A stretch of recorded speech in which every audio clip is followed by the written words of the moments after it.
So this is the cerebrum. These aren't 100% accurate, they're just what I painted. I wanted to kind of get it more together. That's, I think, 80% of the whole brain. This is the cerebellum at the back. It rises up inside of the cerebrum. And this is the brain stem.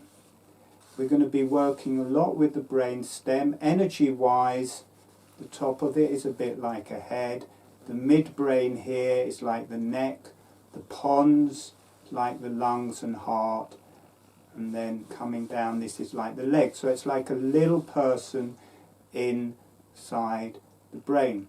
And today it's going to be different to last time. Last time we were just working with it generally. We're going to very much be looking at the two hemispheres. The cerebrum, it's not just one thing. It splits into two hemispheres. They breathe, open and close. The cerebellum splits into two hemispheres, opens and closes. What they join to is the brain stem coming up between them. So from the cerebellum at the back, all the nerve pathways come through and they make the pons and then go into the brain stem and either travel up into the cerebrum or up into the thalamus, or they travel down into the body, and the energies travel that way. And the two hemispheres of the brain, all the neural pathways come down into the midbrain, which is kind of the neck part here.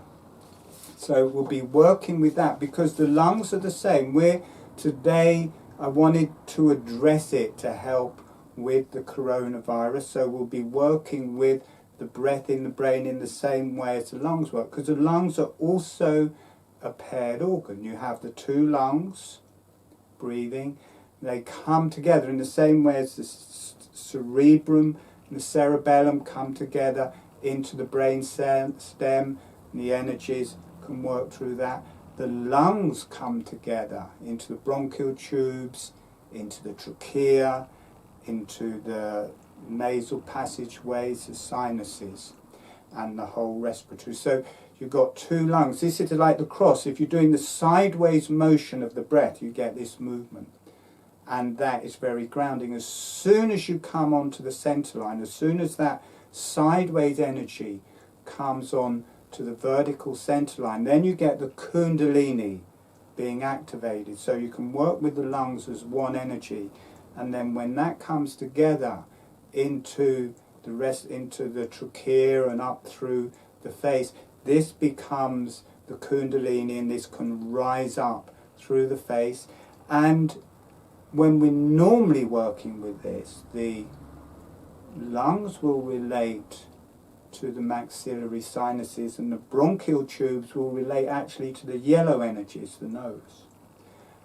But on a higher level and relating to the brain, which we're working with, the energies of the lungs will release. They will go into this area, but they will also be mirrored in the eyes. The energy will release into the eyes, so the eyes become like the lungs, and the ethmoid becomes like the bronchial tubes or the trachea coming up the middle. So it lights up this whole area, so the lungs breathe, goes into the Kundalini, rising up the front, and when it activates the eyes, when it activates this area, it's opening up through the heart and chest and lungs area. But when it rises into this area, then you're back in the brain circuit. The eyes get activated, activate the cerebrum and cerebellum again. So it makes a circuit. And the same with the cerebrum and the cerebellum as they breathe. That's very grounding, and it gives you a way of working with your brain and being with your brain without it getting too high, because you can work with this and just blow your energies, because you're just getting too or a lot of energy releasing into the higher realms and coming back down into you, and the Kundalini going through that area. But if you work with the sideways motion of the cerebrum and the cerebellum, that's nice and grounded. You can do that all day and work with your brain and activate your brain. As soon as you bring that into the brainstem, then that's going to activate the Kundalini through your whole spine. And again, I'll be very much working with these two different types of breath. The sideways motion, which you get because you've got two hemispheres to the cerebrum, two hemispheres to the cerebellum, so they can both breathe like so. They breathe. The cerebrum's breathing like this, the cerebellum's breathing like that, and then joining them is the brainstem.